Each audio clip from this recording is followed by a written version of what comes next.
잠비아 정부가 충격적인 발표를 했습니다. 우리는 국민을 위해 한국을 선택했다.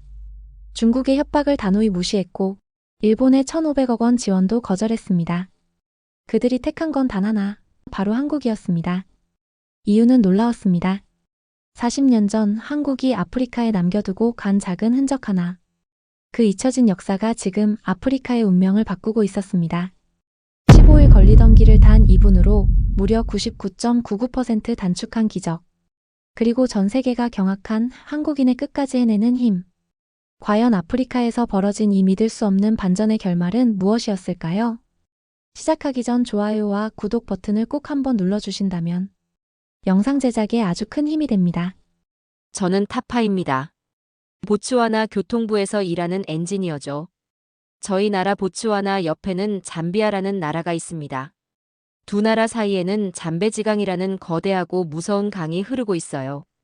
이 강은 정말 죽음의 강입니다. 악어와 하마가 득실거리는 곳이죠. 그런데 이 강 때문에 정말 끔찍한 비극들이 끊임없이 벌어졌거든요. 최근 제가 들은 잊을 수 없는 이야기가 있어요. 잠비아의 한 외딴 마을에서 어린 아이 하나가 사흘 밤낮을 불덩이처럼 끙끙 앓고 있었습니다. 전기도 없고 약도 없는 그 마을에서 말이에요. 마을에 해열제를 먹여도 열은 계속 펄펄 끓었어요. 결국 엄마는 아이를 등에 업고 하루를 꼬박 걸어서 도시의 병원으로 향했습니다. 등에서 전해지는 아이의 뜨거운 숨결과 내리쬐는 햇빛이 엄마의 심장을 얼마나 죄어왔을까요? 병원에 도착해서 의사의 진단을 받았더니 말라리아였어요. 청천벽력 같은 소리에 엄마는 그 자리에서 무너져 내렸습니다. 병원은 이미 의식을 잃어가는 말라리아 환자들로 가득 차 있었고 설상가상으로 약이 모두 떨어진 상태였거든요. 의사가 애써 엄마를 안심시켰어요. 걱정 마시오. 늘 주문하던 약이 오늘 국경에 도착했으니 금방 올 거요. 하지만 약의 위치를 확인한 의사의 안색은 절망으로 변했습니다. 약품을 실은 트럭이 저희 보츠와나 국경에는 도착했지만 잠비아로 들어오려면 반드시 잠베지강을 건너야 했거든요. 그런데 문제가 생겼어요. 단 2대뿐인 페리선 중 하나가 또 고장이 난 거예요. 한 대로 줄어든 페리 때문에 약을 실은 트럭이 언제 이 병원까지 올 수 있을지는 아무도 몰랐습니다. 한 번에 트럭 2대 정도밖에 실을 수 없는 그 낡은 페리로는 말이죠. 엄마는 신께 간절히 기도했어요. 제발 우리 아이가 숨 쉴 시간만큼만. 하지만 아이는 엄마와 함께 마을로 다시 돌아가지 못했습니다. 강 하나를 건너지 못한 약 때문에 아이는 엄마의 품에서 싸늘하게 식어갔어요. 이것이 바로 다리가 없는 잠베지강의 참혹한 현실이었습니다. 저는 이 비극적인 이야기를 들으며 제 오랜 상처를 떠올렸어요. 그날 제 아버지도 저 강에서 돌아가셨거든요. 제가 어렸을 적 어느 날 아버지는 저 낡고 위태로운 페리선 위에 몸을 싣고 있었습니다. 더 빨리 건너가겠다며 욕심을 부린 구리 농축액을 실은 거대한 트럭이 함께 올라탔어요. 무게를 잴 변변한 시설도 최소한의 안전장치도 없었습니다. 결국 페리는 강 한복판에서 균형을 잃었고 거대한 트럭이 사람들을 덮치며 강물 속으로 곤두박질 쳤어요. 그날 악어와 하마가 들끓는 죽음의 강은 아버지를 포함한 18명의 소중한 목숨을 한순간에 집어삼켰습니다. 저는 그날 아버지를 영원히 잃었어요. 잠베지강으로 인한 국민들의 괴로움은 마침내 잠비아와 보츠와나 양국 정상의 귀에까지 들어갔습니다. 더 이상 잠베지강의 비극을 외면할 수 없다는 국민적 여론이 들불처럼 번져나갔어요. 결국 양국 정부는 국가의 명운을 건 역사적인 결단을 내렸습니다. 바로 잠비아 보츠와나 합동교량건설위원회를 발족시킨 거죠. 이 위원회는 단순한 행정 조직이 아니었어요. 양국의 가장 뛰어난 정치인, 경제학자, 그리고 기술자들이 모인 곳이었습니다. 위원장으로는 잠비아의 노련한 협상가 은코사나가 임명되었어요. 그는 위원회 발족식에서 비장하게 선언했습니다. 이 다리는 단순한 콘크리트 구조물이 아닙니다. 이것은 우리 두 나라의 우정이자 우리 아이들의 미래를 향한 약속입니다. 우리는 반드시 세계 최고의 기술과 가장 굳건한 신뢰를 가진 파트너를 찾아낼 것입니다. 한편 보츠와나 교통부에서는 이 위원회에 파견할 최고의 엔지니어를 찾고 있었어요. 수많은 엘리트들이 거론되었지만 장관의 최종 선택은 의외의 인물이었습니다. 바로 저였어요. 교통부 장관이 저를 불러서 말씀하셨습니다. 타파 이 프로젝트는 자네에게 누구보다 더 절실할 걸세. 자네의 그 아픈 기억을 이 다리를 세우는 동력으로 바꿔주게. 자네 아버님과 같은 비극이 다시는 일어나지 않도록. 가장 안전하고 완벽한 다리를 찾는데 모든 것을 걸어주게. 그렇게 저는 합동위원회의 핵심 멤버로 합류했습니다.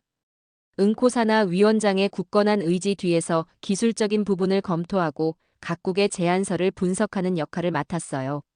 저의 눈은 그 어느 때보다 빛나고 있었습니다. 이것은 단순한 업무가 아니었거든요. 아버지의 한을 풀고 이름 모를 아이들의 죽음을 갚으며 조국의 미래를 여는 신성한 사명이었어요. 위원회는 아프리카 개발은행과 일본 국제협력기구 등으로부터 초기 자금을 확보했습니다. 그리고 전 세계를 대상으로 교량 건설 사업의 공식 입찰을 공고했어요. 수많은 나라들이 관심을 보였지만 마침내 중국, 일본 그리고 대한민국이 최종 후보로 압축되었습니다.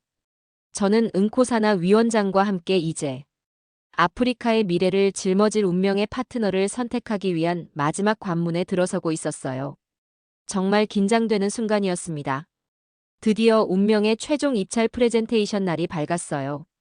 교량위원회 회의실은 아프리카의 미래를 차지하려는 3마리 거대한 맹수가 내뿜는 열기로 가득했습니다.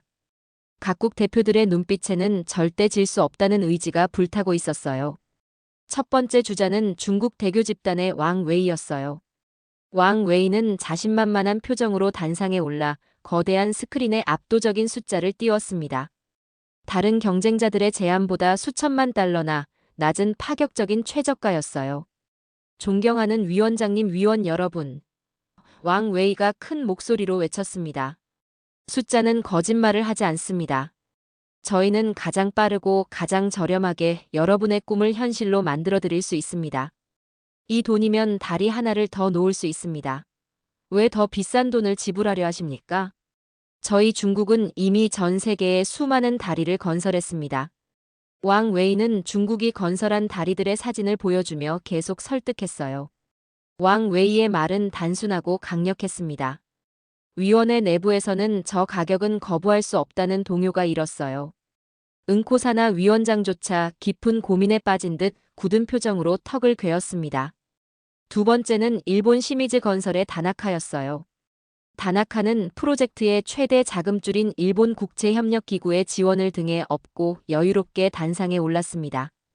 다나카의 표정에는 자신감이 넘쳤어요. 여러분, 이 프로젝트의 심장은 일본 국제협력기구의 자금입니다. 다나카가 침착하게 말했습니다. 저희는 수십 년간 축적된 최첨단 기술력과 일본 국제협력기구와의 완벽한 협업을 통해 가장 안정적이고 완벽한 다리를 선물할 것입니다. 기술과 자본 이 두 가지를 모두 가진 저희 외에 다른 대안이 있겠습니까? 다나카의 목소리에는 은근한 압박이 섞여 있었어요.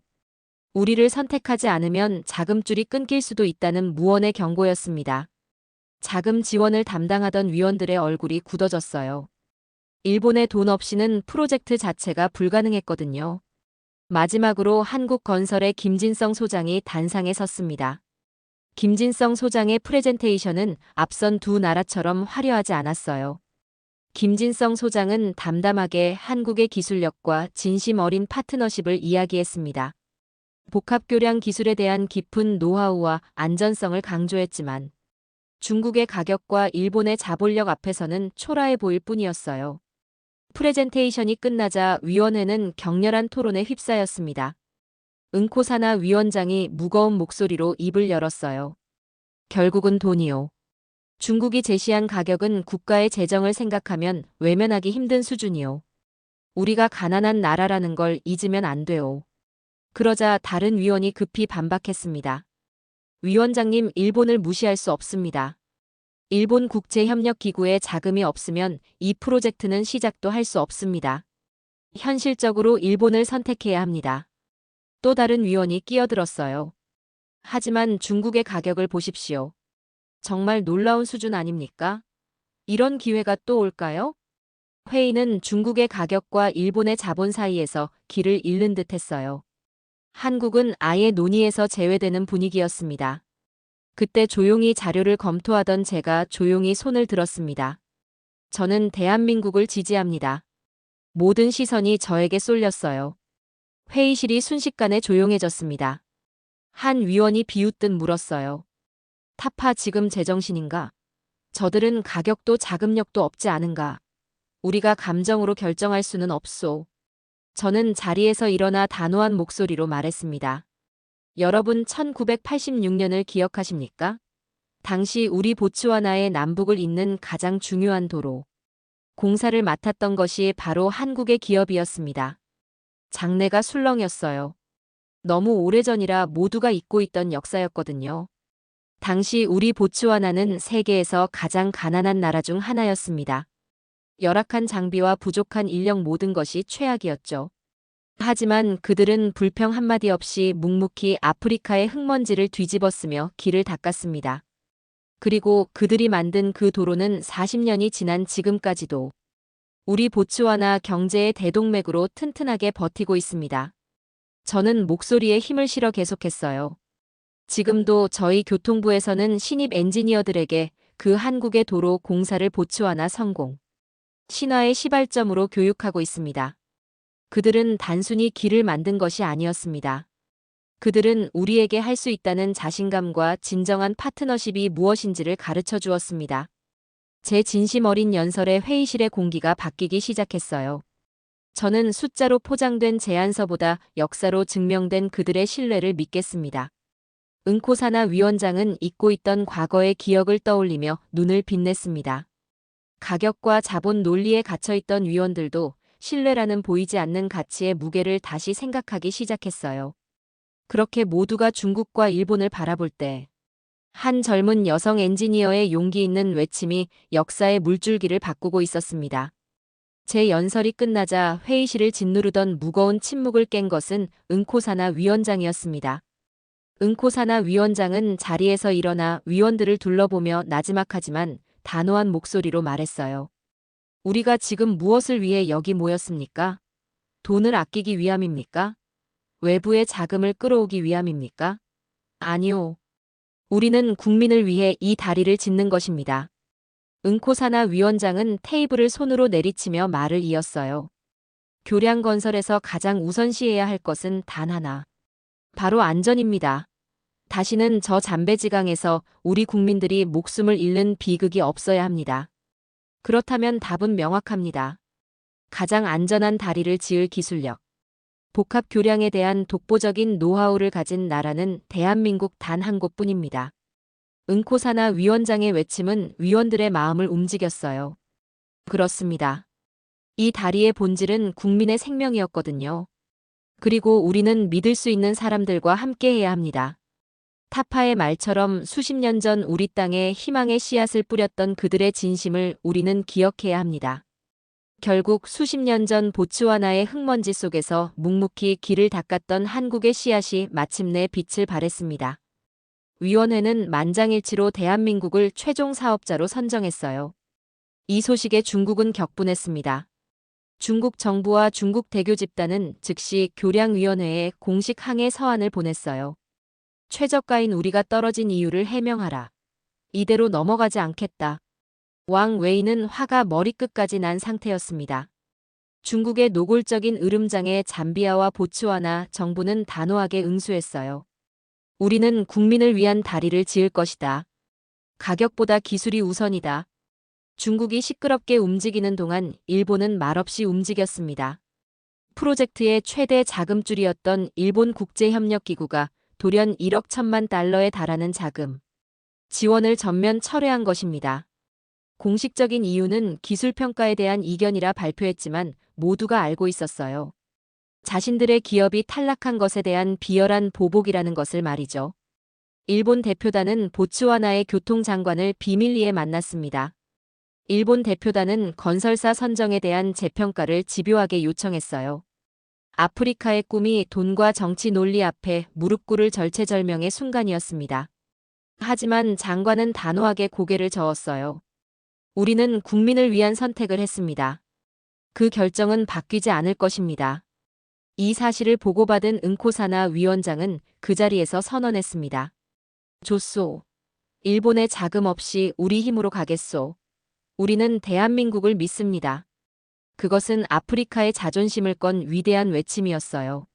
하지만 문제는 여기서 끝나지 않았습니다.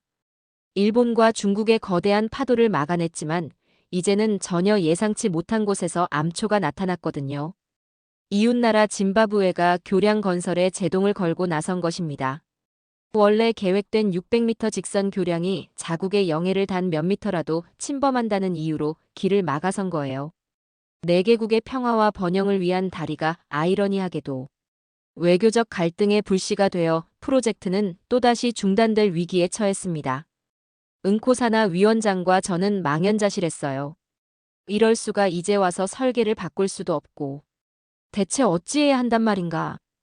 모든 위원들이 패닉에 빠져 있었습니다. 몇 달째 진행해온 모든 계획이 물거품이 될 상황이었거든요. 그때 한국건설의 김진성 소장이 묵묵히 새로운 설계도를 펼쳐 보였습니다. 김진성 소장의 얼굴에는 당황한 기색이 전혀 없었어요. 돌아가면 됩니다. 김진성 소장의 목소리는 침착했지만 그 안에 담긴 해결책은 혁명적이었어요. 강 중간에서 부드럽게 휘어 짐바브웨 영해를 완벽하게 피하는 곡선 교량을 만들겠습니다. 위원회는 경악했습니다. 불가능에 가까운 제안이었거든요. 교량의 길이는 무려 923m로 늘어났고 공사 난이도와 비용은 천문학적으로 치솟았어요. 특히 거친 잠베지강 한복판에서 곡선 교량을 세운다는 것은 그 누구도 시도해 본 적 없는 위험한 도전이었습니다. 응코사나 위원장이 걱정스러운 목소리로 물었어요. 김 소장님 정말 가능한 일입니까? 곡선 다리를 강 위에 세운다니 상상도 못 해본 일인데요. 회의가 끝난 후 통역사를 통해 이야기하던 김진성 소장은 저에게 다가와 영어로 말했습니다. 솔직히 말해서 타파씨 저희도 이런 규모의 곡선 교량은 처음입니다. 특히 이런 거친 환경에서는 말이죠. 실패할 가능성도 분명히 있어요. 김진성 소장은 교량 건설에 대한 지식이 가장 많은 저에게 미리 실패 가능성을 언질하듯 이야기하는 것 같았습니다. 저는 한국 기술진들도 결국 우리와 다르지 않은 인간이라는 걸 느꼈어요. 하지만 그건 저의 기우였습니다. 불과 3주 만에 한국 엔지니어들은 기적을 만들어냈거든요. 밤낮 없이 컴퓨터 시뮬레이션을 돌리고 구조 계산을 마친 결과 안전성과 효율성을 모두 만족시키는 완벽한 곡선 설계도를 제시했습니다.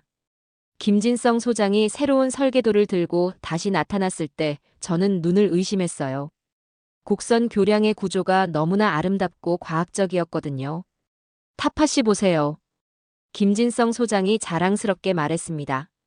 이 곡선 설계가 단순히 영해를 피하기 위한 것만이 아닙니다. 강의 수류와 바람의 방향을 고려한 최적의 경로예요.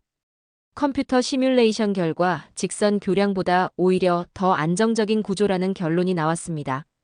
저는 그들의 상상을 초월하는 집념과 기술력에 감탄을 금치 못했어요. 이들은 단순한 건설사가 아니구나. 어떤 문제든 반드시 길을 찾아내는 진정한 해결사들이야. 응코사나 위원장도 놀라움을 감추지 못했습니다. 김 소장님 정말 대단합니다. 우리가 절망하던 순간에 이런 혁신적인 해결책을 제시해 주시다니요. 짐바브웨 정부의 새로운 설계도를 제출했을 때 그들도 놀라지 않을 수 없었어요. 자국의 영해를 완벽하게 피하면서도 더욱 아름다운 다리가 탄생한다는 사실에 감탄했거든요. 마침내 모든 외교적 장애물이 해결되었습니다. 중국과 일본의 방해, 짐바브웨의 반대까지. 모든 시련을 극복한 한국의 놀라운 문제 해결 능력에 아프리카 전체가 주목하기 시작했어요. 드디어 본격적인 공사가 시작되었습니다. 하지만 잠베지강의 대자연이 그 거대한 이빨을 드러냈어요. 이곳은 정말 지구상 최악의 건설 현장이었습니다. 우기에는 집채만 한 파도처럼 강물이 불어나 모든 것을 삼킬 듯이 으르렁거렸어요. 건기에는 바닥을 드러내며 공사를 방해했습니다. 하지만 진짜 문제는 바로 야생동물들이었어요. 한국인들은 대다수가 야생동물의 등장을 가장 무서워했습니다. 어느 날 오후 한국 기술자들이 교각 공사를 한창 진행하고 있을 때였어요. 갑자기 땅이 흔들리기 시작했습니다. 지진인가 싶어 모두들 놀랐는데 정작 나타난 것은 거대한 코끼리 떼였어요. 무려 20여 마리의 코끼리들이 유유히 공사 현장을 가로질러 강으로 향하고 있었습니다. 한국 기술자들은 처음 보는 광경에 완전히 얼어붙었어요. 김진성 소장이 급히 모든 작업을 중단시켰습니다. 모든 작업 중단. 안전한 곳으로 대피하라. 공사 현장을 구경하러 온 현지 사람이 저에게 웃으며 말했습니다. 타파 씨, 저 코끼리들은 매일 이 시간에 강물을 마시러 와요. 수십 년간 이어온 습관이죠. 그런데 저 사람들 정말 웃겨요. 코끼리만 나타나도 벌벌 떨면서 숨어버리네요. 저는 김진성 소장에게 물었습니다. 소장님, 이런 일이 자주 일어나면 공사에 차질이 생기지 않을까요? 김진성 소장은 오히려 웃으며 대답했어요. 타파 씨, 우리는 이곳의 손님입니다. 강의 주인은 바로 저 코끼리들이죠. 주인들이 길을 지나간다면 당연히 양보해야 해요. 우리가 자연과 함께 살아가는 법을 배워야 합니다. 그런데 신기한 일이 벌어졌어요. 한국인들은 점점 익숙해졌거든요. 처음엔 무서워서 벌벌 떨던 기술자들이 코끼리들을 신기하게 바라보기 시작했어요. 한 달쯤 지나자 나중엔 먹이를 주기 위해 현장에 비싼 과일이나 채소를 들고 오는 기술자도 있었거든요. 그런데 진짜 위기는 따로 있었습니다. 923m의 곡선 교량을 어떻게 건설할 것인지가 문제였거든요. 게다가 대륙의 강풍은 모든 것을 날려버릴 듯 휘몰아쳤어요. 그 어떤 교량 공법으로도 감당하기 힘든 현장이었습니다. 현지 엔지니어들도 고개를 저었어요. 이런 환경에서 곡선 교량을 세운다는 건 불가능해. 바람이 너무 강해. 하지만 바로 그때 대한민국은 숨겨왔던 비장의 무기를 꺼내 들었습니다. 바로 엑스트라도즈 공법이었어요. 이건 정말 놀라운 발상의 전환이었습니다. 김진성 소장이 저에게 쉽게 설명해줬어요. 타파 씨 기존 다리를 생각해보세요. 사장교는 높은 탑에서 줄로 다리를 매달아요. 마치 텐트 같죠? 하지만 바람이 강하면 위험합니다. 걷어교는 아래에서 받쳐주는 방식인데 튼튼하지만 무거워요. 저는 고개를 끄덕였어요. 그럼 엑스트라도즈는 뭐가 다른가요? 김진성 소장의 눈이 반짝였습니다. 우리는 두 방식을 완전히 새롭게 결합했어요. 탑은 낮게 만들어 바람에 덜 흔들리게 하고, 동시에 위에서 줄로 당기고 아래에서도 받쳐주는 거죠. 마치 사람이 무거운 짐을 들 때 어깨끈과 허리띠를 동시에 쓰는 것처럼요. 저는 감탄했습니다. 정말 멋진 아이디어네요. 특히 우리가 세계 최초로 시도하는 건 곡선 구간에서 도로와 철도가 함께 지나가는 복합 진동을 컴퓨터로 실시간 계산해서 제어하는 기술입니다. 김진성 소장이 자랑스럽게 말했어요. 마치 기타줄을 정확한 장력으로 조율하듯이 케이블의 장력을 실시간으로 조절해서 다리가 절대 흔들리지 않게 만드는 거예요. 대한민국이 해외에서 최초로 선보이는 이 혁신적인 기술이 아프리카의 거친 심장 잠베지강의 포효를 완전히 잠재울 것입니다. 김진성 소장의 목소리에는 자신감이 넘쳤어요. 저는 매일 현장을 지키며 한국 엔지니어들의 경이로운 창조력에 감탄했습니다. 한국 기술자들은 단순한 노동자가 아니라 불가능을 가능으로 바꾸는 마법사 같았어요. 한국인들은 현지에서 오케이맨으로 불렸습니다. 그들은 어떤 요구나 어떤 상황에서도 오케이라고만 했거든요. 처음엔 우스갯소리였지만 나중에는 존경의 의미가 담긴 별명이 되었어요. 공사 초기에 큰 문제가 생겼습니다. 현지 업체의 콘크리트 강도가 기준에 미치지 못한 거예요. 저는 이제 공사가 중단될 줄 알았어요. 하지만 김진성 소장의 반응은 달랐습니다. 오케이, 문제 없습니다. 해결하겠습니다. 김진성 소장은 무려 1500km 떨어진 나미비아에서 시멘트를 조달하기로 결정했어요. 저는 깜짝 놀랐습니다. 소장님, 그렇게 먼 곳에서 가져오면 비용이 엄청날 텐데요. 타파시 품질이 우선입니다. 비용은 나중 문제죠. 김진성 소장의 답변은 단호했어요. 더 놀라운 건 그 다음이었습니다. 한국 기술자들은 실제 교각과 동일한 크기의 테스트. 교각을 육상에 만들어 콘크리트의 변이도 등을 사전에 면밀히 확인했거든요. 다른 나라 건설사들이라면 절대 하지 않을 일이었어요. 은코사나 위원장이 현장을 보더니 혀를 찼습니다. 이 사람들은 정말 완벽주의자들이야. 이렇게까지 해야 하나? 하지만 저는 그들의 꼼꼼함에 감동했어요. 이런 자세라면 정말 안전한 다리가 나올 거라는 확신이 들었거든요. 그런데 어느 날 정말 아찔한 사고가 일어났습니다. 강가에서 작업하던 한국인 기술자 한 명이 갑자기 소리 지르며 쓰러진 거예요. 강가에 서식하는 독사에 물린 거였습니다. 현장이 순식간에 아수라장이 되었어요. 김진성 소장이 급히 달려와 기술자를 부축하며 의료팀을 향해 이동했습니다. 독사에 물리면 생명이 위험하거든요. 그런데 그 순간에도 그 기술자는 뒤를 돌아보며 동료에게 소리쳤어요. 내일 새벽 거푸집 이동시키기 전에 계산값 확인해. 저는 그때는 무슨 말인지 몰랐어요. 하지만 현장에선 두고두고 회자되는 이야기가 되었습니다. 더 놀라운 건 그 다음 날이었어요. 그 기술자는 병원에서 하룻밤 치료를 받고 다음 날 새벽 다시 현장에 나와 계산값을 확인했다고 합니다. 현지 직원들이 입을 다물지 못했어요. 저 사람들의 책임감은 도대체 어디서 나오는 걸까? 저도 같은 생각이었습니다. 이 사람들의 책임감은 정말 범상치 않았어요. 마치 자신의 집을 짓는 것처럼 모든 일에 온 마음을 다했거든요. 김진성 소장이 저에게 말했습니다. 타파 씨, 우리는 여기서 단순히 다리를 짓는 게 아닙니다. 우리는 여러분의 꿈을 짓고 있어요. 여러분이 우리를 믿고 맡겨주신 그 신뢰를 저버릴 수는 없습니다. 그런 한국 기술자들의 모습을 보며 저는 깨달았어요. 이들이 진정한 프로라는 걸 말이죠. 돈 때문도 아니고 명예 때문도 아니었습니다. 순수한 책임감과 장인 정신 때문이었어요. 어느 날 저녁 한국 기술자들과 식사 자리를 가졌습니다. 한 한국인 기술자가 저에게 말했어요. 타파 씨, 우리나라에는 이런 말이 있어요. 시작이 반이다. 하지만 저희는 끝이 반이라고 생각해요. 끝까지 책임지는 게 진짜 실력이거든요.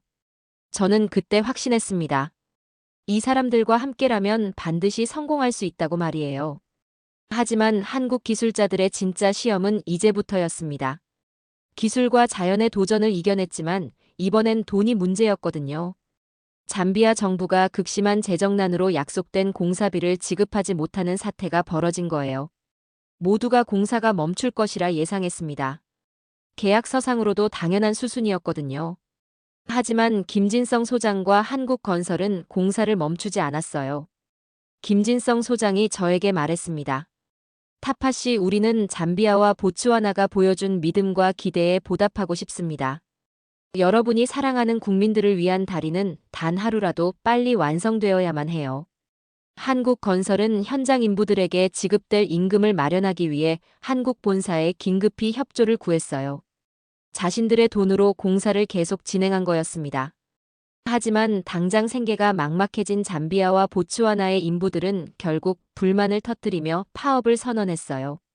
자신들의 정부가 주지 않은 돈 때문에 벌어진 임금 지연 사태였지만 그들의 원망은 현장을 향할 수밖에 없었습니다. 굳게 닫힌 공사 현장에 문 멈춰버린 기계들. 아프리카의 꿈이 또다시 좌초되는 듯했어요. 밤낮 없이 프로젝트에 몰두했던 김진성 소장과 한국 기술자들에게 공사 중단은 그 누구보다 답답하고 괴로운 일이었습니다. 하지만 김진성 소장은 좌절하는 대신 오히려 파업에 나선 인부들을 하나하나 찾아가 설득하기 시작했어요. 통역사를 대동하고 인부들의 집까지 찾아가서 말이죠. 조금만 더 우리를 믿고 기다려주시오.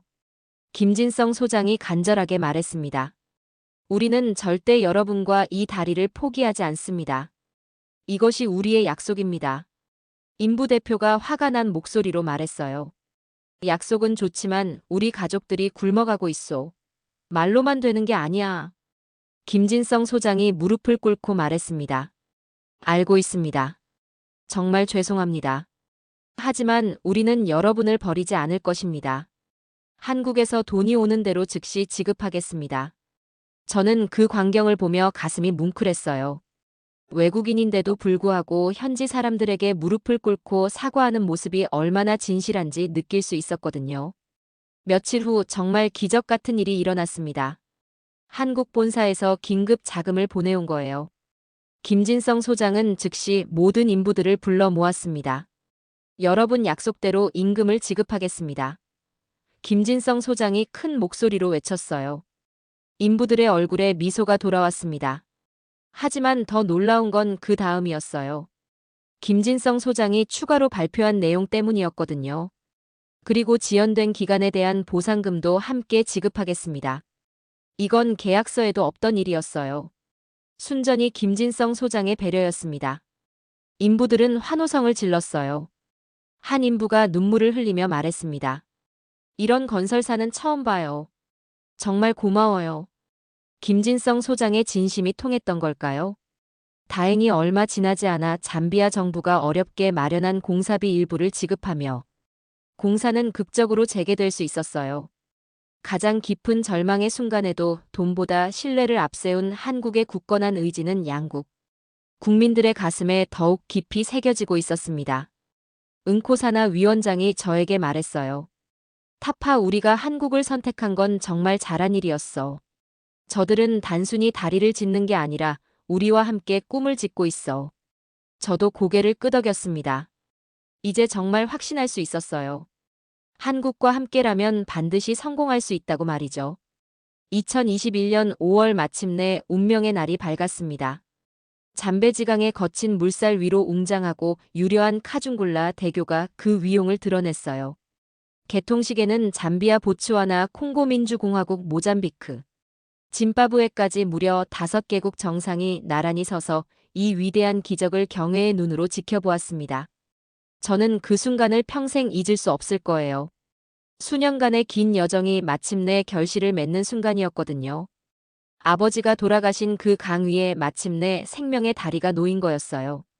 역사적인 개통을 알리는 신호탄과 함께 한 대의 트럭이 굉음을 울리며 다리 위로 첫 발을 내디뎠습니다. 트럭의 운전석 창문에는 태극기가 꽂혀 휘날리고 있었어요. 교량위원회의 한국에 대한 감사의 표시였습니다. 그 트럭에 실린 것은 구리도 원자재도 아니었어요. 바로 잠비아 내륙의 아이들에게 전달될 긴급 의약품과 백신이었습니다. 강을 건너지 못해 죽어갔던 아이들의 비극을 반복하지 않겠다는 상징적인 첫걸음이었어요. 트럭은 낡은 페리의 악몽이 아련한 강물 위를 마치 미끄러지듯 부드럽게 질주했습니다. 운전사의 눈에는 감격의 눈물이 흘렀어요. 지옥과도 같았던 15일의 기다림이 이제는 눈 깜짝할 사이 단 2분의 기적이 되어 눈앞에 펼쳐졌거든요. 김진성 소장이 저에게 다가와 말했습니다. 타파 씨 드디어 해냈습니다. 여러분의 꿈이 현실이 되었어요. 저는 울컥하는 마음을 억누르며 답했어요. 소장님 정말 고마워요. 한국이 없었다면 불가능한 일이었어요. 다리가 열리자 믿을 수 없는 변화가 시작되었습니다.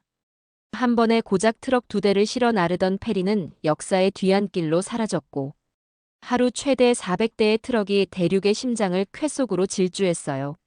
남아공에서 콩고까지 이어지는 물류비는 30%나 절감되었습니다. 응코사나 위원장은 감격에 찬 목소리로 선언했습니다. 이 다리는 단순한 카중굴라 대교가 아닙니다. 수많은 이들의 목숨을 구하고 우리의 미래를 구원할 생명의 다리입니다. 그 순간 5개국 정상과 모든 참석자들이 기립하여 뜨거운 박수갈채를 보냈어요. 그 박수는 단순한 축하가 아니었습니다. 모든 역경을 이겨내고 약속을 지켜낸 대한민국을 향한 아프리카 대륙의 진심 어린 존경이었어요. 개통 후 몇 달이 지나자 더욱 놀라운 소식들이 들려왔습니다. 카중굴라 대교의 기적은 잠비아와 보츠와나를 넘어 아프리카 전역을 뒤흔들었거든요. 인접 국가들의 교통부 장관과 기술자들이 앞다투어 이 기적의 다리를 견학하러 찾아왔어요. 케냐의 교통부 장관이 말했습니다. 우리나라에도 바로 이런 다리가 필요합니다. 한국의 기술력이 이 정도일 줄 몰랐어요. 가나의 기술자가 감탄했어요. 엑스트라도즈 공법이라니 정말 혁신적이군요. 우리도 한국과 함께 일하고 싶습니다. 한국 건설에는 아프리카 각국으로부터의 문의가 빗발치기 시작했어요. 탄자니아, 우간다, 에티오피아까지 모든 나라들이 한국의 기술을 원했습니다.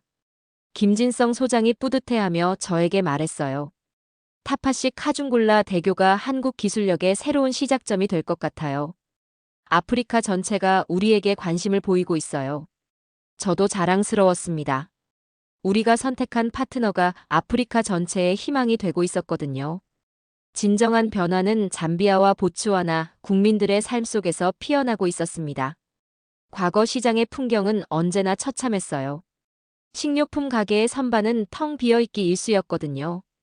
남아공에서 들어와야 할 밀가루와 설탕은 카중굴라 국경이라는 벽에 막혀 한 달에 한 번 구경하기도 힘들었어요. 물건이 들어오는 날이면 가격은 천정부지로 치솟았습니다. 전 세계에서 콜라가 가장 비싼 나라로 꼽히는 웃지 못할 일까지 벌어졌거든요. 하지만 지금은 완전히 달랐어요. 시장의 선반은 언제나 물건으로 가득 차 있고 가격은 안정되었습니다. 국민들은 이제 원하는 물건을 언제든 살 수 있다는 그 평범한 일상이 어색하면서도 너무나 행복했어요. 말라리아로 인한 사망률은 극적으로 낮아졌습니다. 보츠와나는 대교를 통해 대규모의 의약품을 신속하게 수입했고 전국 병원과 마을 보건소에 배포했어요. 이제 최소한 강 하나를 건너지 못한 약 때문에 아이가 죽어가는 비극은 일어나지 않게 되었습니다. 사랑하는 가족을 떠나보냈던 수많은 사람들은 이 소식에 아주 작은 위로를 받으며 눈물을 훔쳤어요. 오랜만에 고향 마을을 찾은 저를 마을 사람들과 가족들은 영웅처럼 껴안으며 외쳤습니다. 타파, 카중굴라의 다리가 생긴 건 신의 기적이야. 한국은 정말 세계 최고야. 마을 사람들은 다리가 생긴 후 삶이 얼마나 풍요로워졌는지, 얼마나 많은 것들이 변했는지 밤새도록 이야기했어요. 할머니 한 분이 저에게 말씀하셨습니다. 그날 밤 잠자리에 든 저는 천장의 어둠을 바라보며 조용히 혼잣말을 했어요. 보고 계세요, 아버지. 이제 더 이상 저 강에서 슬퍼하는 사람은 없을 거예요. 저는 수많은 위기 속에서도 결코 현장을 떠나지 않고 묵묵히 다리를 완성했던 김진성 소장과 한국 기술자들의 굳건한 얼굴들을 떠올렸습니다. 김진성 소장은 단순한 구조물이 아닌 아프리카의 내일을 건설했어요. 몇 달 후 김진성 소장이 한국으로 돌아가는 날이었습니다. 공항에는 수많은 사람들이 몰려와 작별 인사를 했어요. 저도 그곳에 있었습니다. 김진성 소장이 저에게 마지막 인사를 건넸습니다. 타파 씨 정말 고마웠어요. 덕분에 의미 있는 일을 할 수 있었습니다. 저는 울먹이며 답했어요. 소장님이야말로 정말 고마워요. 소장님과 한국이 없었다면 이 모든 게 불가능했을 거예요. 김진성 소장이 마지막으로 말했습니다. 타파 씨, 이건 끝이 아니라 시작입니다. 이 다리를 통해 아프리카의 더 큰 꿈들이 실현될 거예요. 지금도 카중굴라 대교는 매일 수백 대의 트럭들이 지나가며 아프리카의 희망을 실어 나르고 있습니다. 그리고 그 다리를 지날 때마다 사람들은 기억할 거예요. 먼 동양의 나라에서 온 사람들이 우리에게 보여준 진실한 우정과 변함없는 신뢰를 말이에요. 한국이라는 이름이 아프리카 대륙에 영원히 새겨진 그 위대한 이야기. 그것이 바로 카중굴라 대교의 진짜 의미였습니다.